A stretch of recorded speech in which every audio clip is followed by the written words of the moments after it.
Hiring, onboarding, compliance, tracking absences, finding substitutes. It's all in a day's work for human resources departments at school districts around the country. And it's all in the service of making school happen. We've got great people that are here and they're working their tails off every single day. How can we make their lives better, more efficient, more effective? So today, we're looking at one district that set out to make sure that principals, supervisors, hiring managers, and other leaders have the information, the data, and the processes they need to hire and support teachers and staff and help them grow. And what it takes to get people on board with everything that they're doing. This is change process. Anybody that knows anything about the change process knows it takes time. It takes multiple iterations. It takes patience. It takes rattling cages and moving some cheese occasionally. And that's okay too. From Frontline Education, this is Field Trip.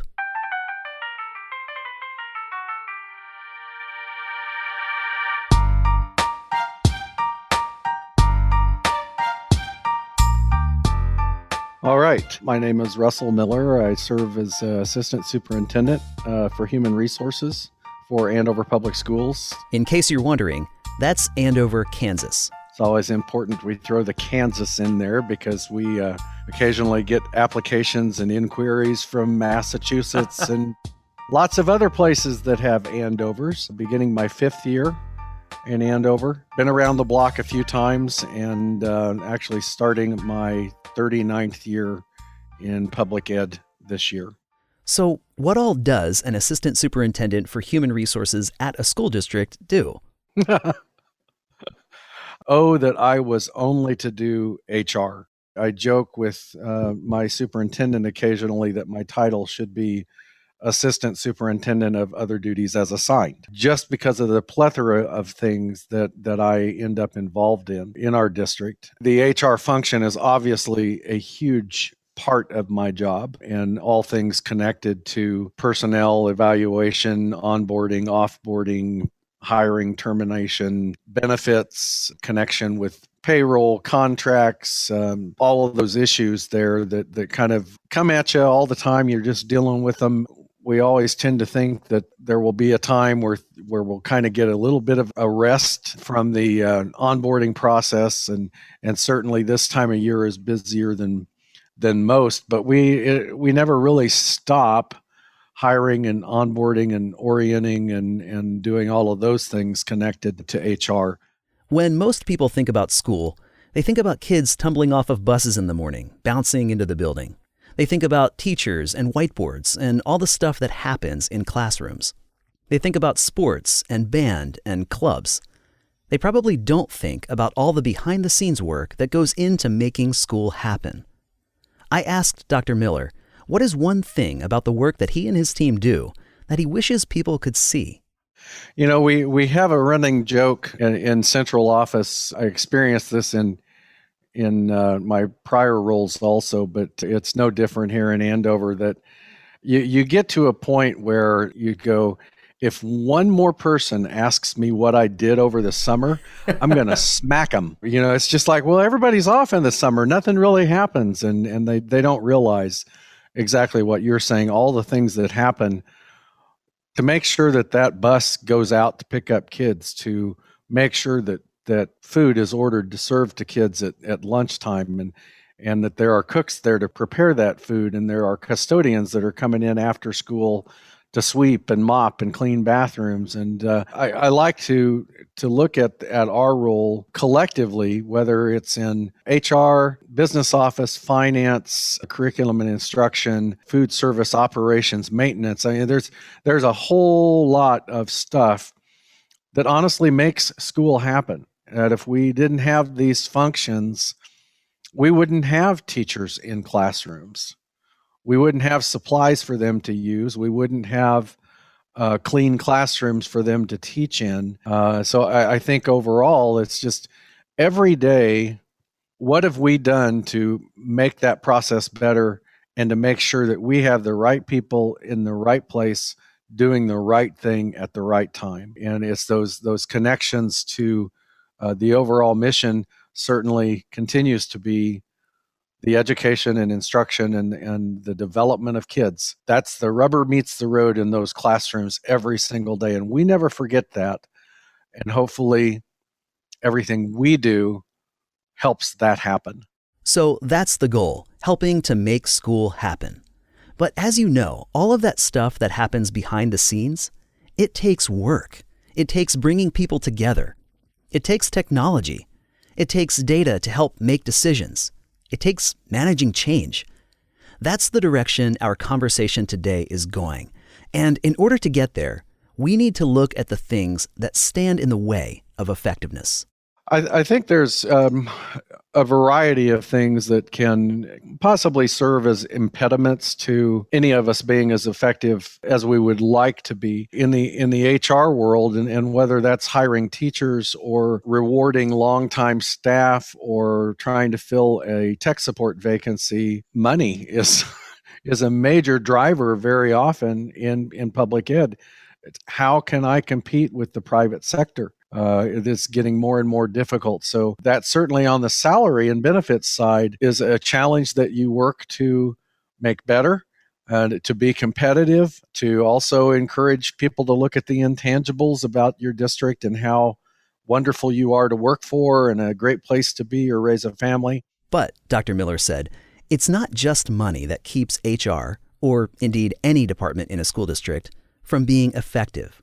One huge issue, he said, is when different departments like human resources, the business office, curriculum and instruction, professional development, when they do their work in isolation from each other, when they work in silos. And we create those silos for good reason. We don't want me making curriculum decisions. That's not my gift, my role, my focus. Likewise, we probably don't want a maintenance or operations director making hiring decisions about teachers. So we end up with some fairly disconnected parts of the organization, departmentally or within the overall structure of the district, that I think makes it a challenge. And then I believe related to that, Ryan, is the also siloed approach to applications that we often have in terms of technology and processes, not even just technology, but processes that we use within departments or divisions of an organization. And the more of those things that we have that operate completely independently without any kind of effort to tie in or integrate with other systems, the more challenging it becomes. So what are those challenges? Sure, it often makes sense for people to stay in their own lanes. But what is the downside to having those silos? When you get down to it, how does not having the right technology or the right processes to connect departments together ultimately come back to bite you? I think the downside comes when an organization purposefully makes sure that those lanes never merge and that those silos stay intact. And I think it may be best kind of provide an example of that from an experience that we had here in Andover. Was when we were working through some integration issues and trying to make things work better. We had HR keeping track and being in control of some data. We had the payroll department, which is under the business function, keeping and controlling some data. And then we had our tech department and our student information system folks also in charge of and controlling some data. And the problem was the data that was being controlled was duplicated in 3 separate systems, but it wasn't the same. And so when you're trying to look up an emergency contact for a teacher who became ill, you go to your HR system and you have a phone number that's disconnected or is no longer in service, or they change cell phones or whatever, and you're chasing your tail and you find out, well, no, I told the secretary and she updated it in the SIS. I'm going like, I don't live in SIS. I don't go there to look for your phone number. They clearly had some stuff to work out. Who owns the data? Who makes the changes? And working through this, Configuring their software to help them manage it was a learning process and a change process. I go back to one of my favorite books of all time is Who Moved My Cheese? And anytime that you're playing around with change, you start moving cheese, and we certainly did that because we even took away user permissions that had been granted to particular people because we determined that that was a cause of some disconnected data, and we needed to pull it back in. I'm all for site-based decision making, and the further away you are from the district office, the more you are in favor of site-based decision making. and I recall that well as being a building principal for years and years. I didn't want people telling me what to do, and let me do my thing. And the longer you are, the longer you're in the central administration setting, no matter how large your school district may be, whether it's a district of 5,000 to 6,000 like Andover or a district of 40 or 50,000, you've still got these processes that are very much similar and driving the same type of data mismatch. We just had to come back and say, we know you've always taken care of updating that field and all of that for your campus, but we're not going to do it that way anymore. And people, they they either stay grumpy or they get over it and move on. And that was certainly our experiences, just trying to go, this needs to be controlled centrally. We need to have some sort of systemic connection to this data in order to make it make sense and to be as accurate as we possibly can. I want to think about processes a little bit more and talk about that specifically as it relates to systems thinking, which you have done some presenting about, because our whole conversation today is really about systems, not just software systems, but thinking about how any system functions.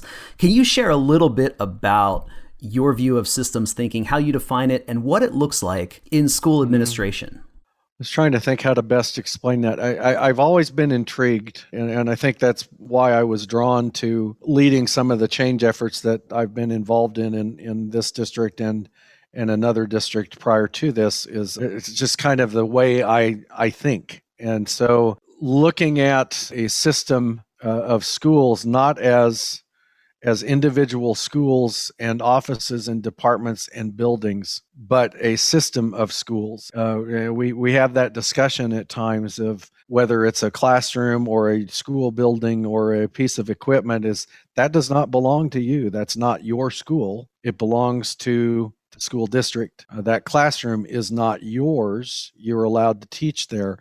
So the overarching umbrella of all of these things are connected.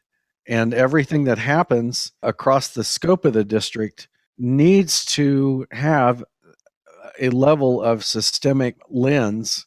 What happens in transportation impacts 10 different schools in our district.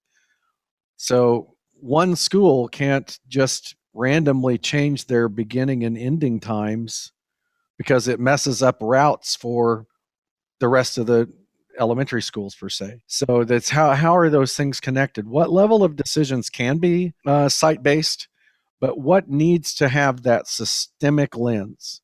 Whether it's in staffing, making decisions on how many people you have to spread across a number of schools and how they're divided if they're itinerant, and making decisions on how custodial staff are going to be allocated around the district. Do you do that just by the same number at each school?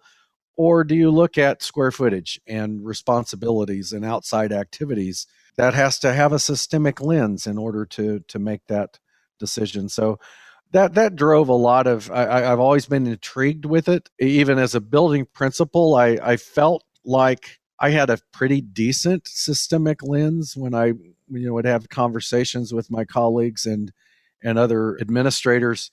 And what I realized after I came to central office was like, holy cow, I did not have any idea all the parts and pieces that were being thrown together and juggled and manipulated in order to make sure that I had everything I needed to have to be an effective principal. Thinking about systems, I'd love to hear you talk about that specifically as it relates to hiring, say a new teacher.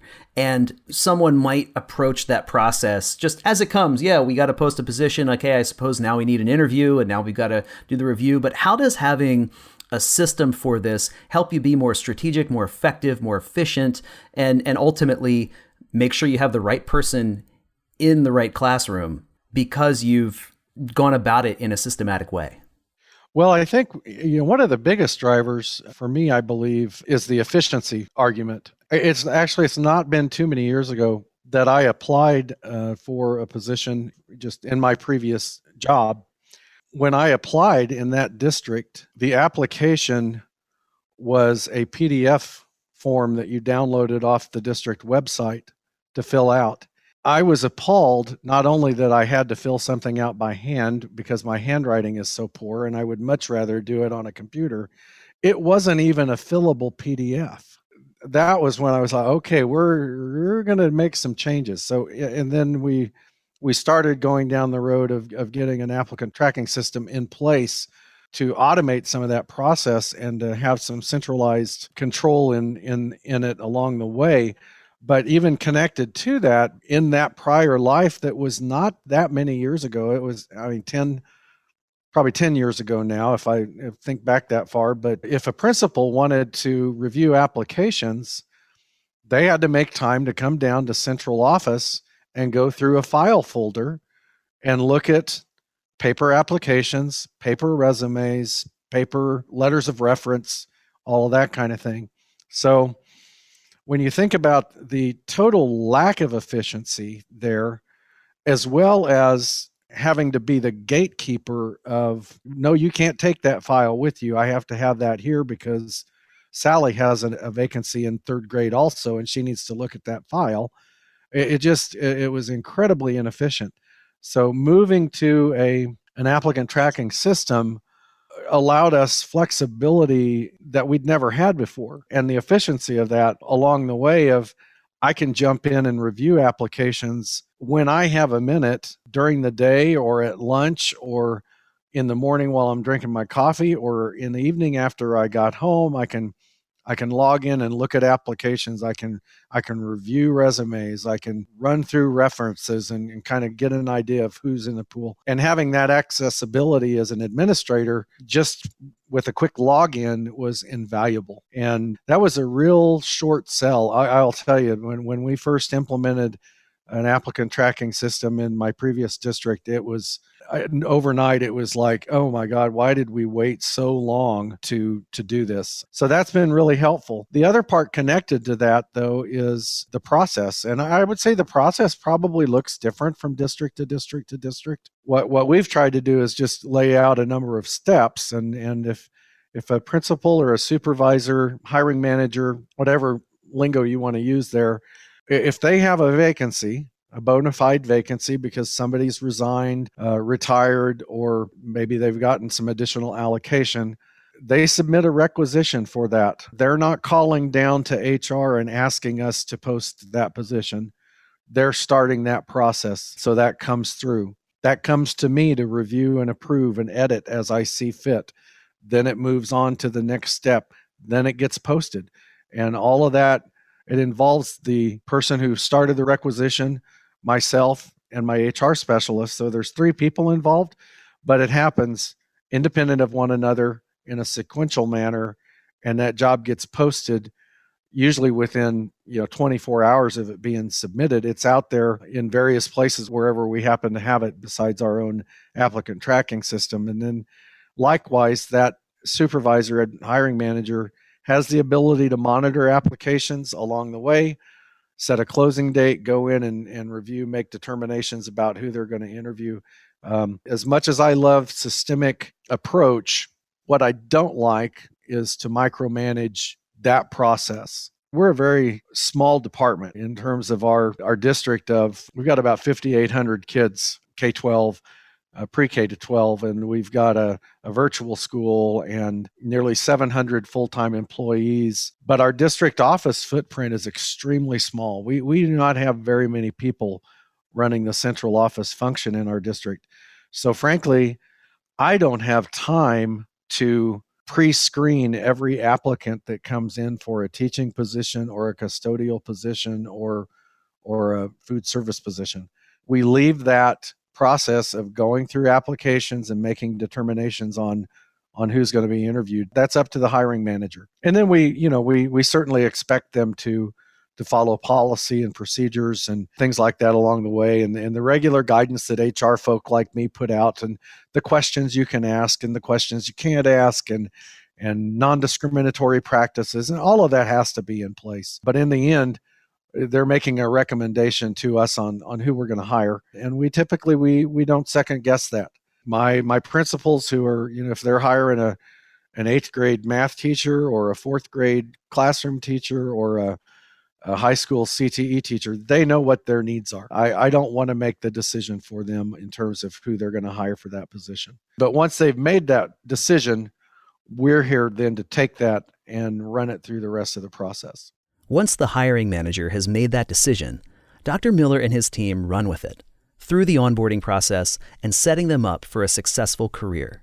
Submitting the recommendation to hire and that approval process really is just the beginning. And certainly one of the first things we do is background check before any official job offer is made. But once that has confirmed that we're good to go and an offer has been accepted, it kicks over to onboarding, and then that process kind of takes on a life of its own. I mean, we've got a lot of information to gather on a new hire, between payroll forms and direct deposit and policy requirements and payroll taxes and sign-offs for this, that, and the other related to becoming an employee. There's just a lot of paperwork up front, benefits, a sign-up, employee orientation, getting an email address, network access. All of those things get triggered with that onboarding process. Once we get all of that done and they're ready to move on to orientation at their department or building level or wherever they may be, we kind of hand that process off to that hiring manager, supervisor, principal. They take it from there. But certainly our job doesn't end at that point. We are tracking lots of data through our centralized HR filing, our digital filing cabinet. We've got all of those parts and pieces, whether it's contracts or work agreements or acceptable use policies. All of those things are ongoing. Professional learning, professional development, evaluation, that continues on and is housed in those systems. About that digital filing, Dr. Miller said that everyone hired since about 3 years ago has a personnel file that is pretty much entirely digital, which is great, but it's also a process. They have several decades worth of hires and filing cabinets that they're also working on converting to digital, because when that information is digitized, it's a lot easier to use. In fact, I had this conversation with a principal into last school year, I think it was, that she had a question on a teacher's salary placement due to a discussion that they were having at her school. And I told her, I said, "Are you at your computer?" And she said, "Yes." So I had her log in to our system, and I said, "Look up her name." She said, "Okay, I'm there." I said, "Do you see the personnel documents tab?" "Yeah." I said, "Click that." She clicked on it. The next thing I heard was, "Wow, I had no idea we had access to this." Her contract was right there. Her placement on the salary schedule was right there, and she had access to it. But she wasn't used to having access to it. And we had never really made a point of going, "You guys have all of this stuff right there anytime you need it." So that's a shift in thinking and process right there. Bringing about systems level change is not easy. People are protective of the systems they use and the processes they have, and change can be disruptive. I asked Dr. Miller how he went about getting buy-in from not just his district leadership, but from the people who would ultimately use the system they put into place. And he said that when he first arrived at the district, Before they switched to Frontline, at least people could acknowledge that the systems and processes they were using at the time weren't working as well as they needed them to be. That was the starting point, getting people to agree that here's where we are, and the system that the business office is using is separate from the one that the technology department is using, which is separate from the one that HR is using. And that is not what we need. We even within HR had two different systems going for whether a person was licensed or classified. So taking stock of what you have is so critical. And I think also looking at, not always just looking for what's not working, but the whole appreciative inquiry side of what's working well. Number one, we've got great people that are here and they're working their tails off every single day. How can we make their lives better, more efficient, more effective? This system works great. You know what? It can stand alone as in its own silo because nobody needs it, and we honestly don't want anybody to touch it. But here's another couple that, boy, it sure would be nice if those two things talk to each other.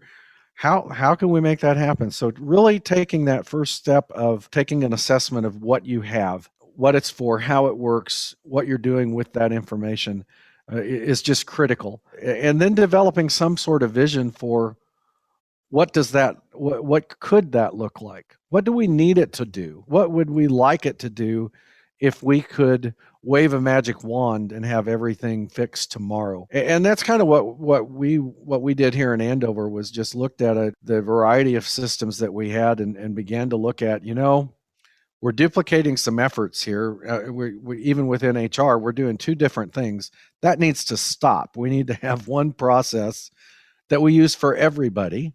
And so we made some decisions there. In that process, we actually were able to cancel a multi-$1,000 contract on software that it was a duplication of effort and unnecessary. So making those decisions was critical, and developing that vision for what could be. And then also then working to say, how do we get there? Because one of the challenges that we have any time in these systems, Ryan, is we can't shut the office down for 3 months while we take down a new system and bring up a new system and learn how to use it. So, back to the metaphor a prior superintendent of mine used, was that you're working on the jet while it's rolling down the runway on takeoff. And that's what it felt like. I mean, we are making decisions and changing systems and adopting new systems and decommissioning other systems and having some transition time and overlap. That's all happening at the same time. And that's an incredible challenge. And you've got to have people that are really committed to the long-term goal and the short-term pain that they're going to endure for that process. I think it is so incredibly critical that the organizational leadership have knowledge and be aware of the challenges that exist across the organization. And the blessing that we had was, even with some members or folks in our district not quite sharing the same comfort with technology and integration that I had, they knew that that's where we needed to go. There was an acknowledgement that, we need to move forward. We are still in the 1960s here, and we need to get moving. So when we think about implementing software like this, obviously it's always easier to say, boy, if I'd have known then what I know now about building this jet while it's running down the runway. What are some things that you would say for anyone looking to implement a piece of software like this to help them do it well, do it more effectively, and make it for a smoother ride? Well, I think that, first of all, back to that clear vision of what you want to have happen at the end of the process, that if you don't know where you're going and you're just kind of making stuff up as you go along, it's not going to end well. In fact, it may never actually end. Those are the times you have efforts that start and just fail or get bookshelved because somebody doesn't have time to do it. But knowing where that goal is, what you're wanting to get to, realizing that you are making a long-term commitment. This is not a flip the switch moment. this is change process. Anybody that knows anything about the change process knows it takes time. It takes multiple iterations. It takes patience. It takes rattling cages and moving some cheese occasionally. And that's okay too. But knowing where you want to go. And then I think related to that, then backward mapping a timeline of how to get there, and making sure that that timeline is realistic, knowing that at the same time you're trying to do that work, you're still doing your regular job. I've still got angry parents calling in as that's dealing with complaints and the public concerns, and that's a part of my job, dealing with legal and policy questions from principals. That stuff doesn't stop. So I have to be able to juggle all of those pieces and give myself enough grace and enough time in building that timeline. And that's critical. Certainly having enough people is a part of that process, and acknowledging who you have, what their responsibilities are, and what you're asking them to do. It's critical. You can't just dump all that on somebody that's already got a 60-hour-a-week job that they're doing in 40 hours. So being realistic is so critical. Being willing to invest some additional resources. Maybe that means you need to hire somebody temporarily to take a little load off of somebody that you're delegating some implementation process to. I think the other thing that has been helpful for me along the way, and I believe I've served in this role for others, is seeking out in your network people who have been through similar experiences. While we are all in different districts that look, the jobs are a little different, how many employees you have, where you're located, what kind of organizational structure do you have? There's 286 school districts in Kansas. I can guarantee you there are 286 different ways to take care of human resources in our state. But there are other people in my professional network who have gone through similar practices that I am stepping into.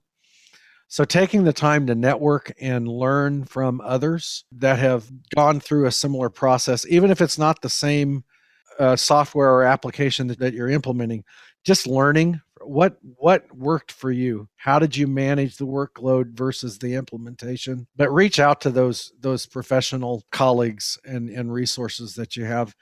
Certainly, we have a tremendous relationship with Frontline, and I have relied on that customer service connection heavily through not only implementation, but ongoing use of products. It's an ongoing process, of course. There's always more to do, additional ways to improve. But my last question for Dr. Miller was simple. What is the outcome? These integrated systems, these clearer processes, digital files, better workflows, and all of this change that they've driven, how does it make their jobs better? How does it allow his team, his district, to serve teachers, staff, and students more effectively? I think that we are better serving our customers. Honestly, it comes back to, I don't know if you had asked me this earlier, but kind of the driving force for me personally and in everything that we're about is a spirit of service. We serve our employees and our applicants, and we need to do that well. We need to be a resource for our hiring managers and for anyone who's got questions, whether it's an applicant or a supervisor or a board member. That's our job. So I believe these systems, in developing a stronger integrated system and process behind the system, has allowed us to serve better and serve more efficiently. My hiring managers, principals, supervisors, other administrators have access to more information now than they ever had previously, when everything used to be locked in personnel filing cabinets. They've got a quick review of sometimes dozens of applicants for a single position, and they don't have to wait on us to send them copies. So that system approach and the digital footprint makes their jobs easier because they're not chasing data. They've got access to it when they need it, at whatever time they need it. They can do it at 9:30 at night or 2 o'clock in the morning. If that's when they choose to review applications, that's okay. I think it has just helped us to be more effective and efficient and allow better collaboration. But I do think what it has allowed us is not only we have the technology system in place, but it has allowed us to build a process that involves multiple people, but everybody knows what the process is. And we've worked hard to do some overlap training. So if somebody's out on vacation, a process doesn't stall, somebody can pick it up, but we can take that and that person that's being hired and move them through the process fairly quickly and make sure everything gets done along the way. That used to maybe take a couple of weeks because it's shifting from this person to this person in a file folder, or an email gets sent and then somebody's updating a Google form, and then a school secretary has to enter something at the site level. That's gone. So that's handled by fewer people, and there's a defined process. So that enables us to go quicker, which then allows people that are being hired to be in their positions sooner, and that benefits our school, our departments, our district along the way.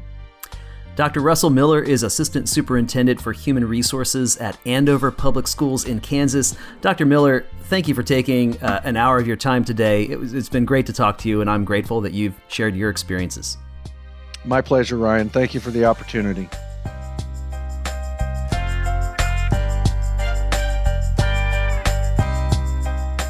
Field Trip is a podcast from Frontline Education, the leading provider of school administrative software. That includes Frontline HRMS, part of Frontline's Human Capital Management Suite. Frontline HRMS is designed to help your HR team quickly recruit, hire, and onboard great talent, as well as drive compensation, benefits, and position management. For more information, visit frontlineeducation.com/fieldtrippodcast. For Frontline Education, I'm Ryan Estes. Thanks for listening, and have a great day.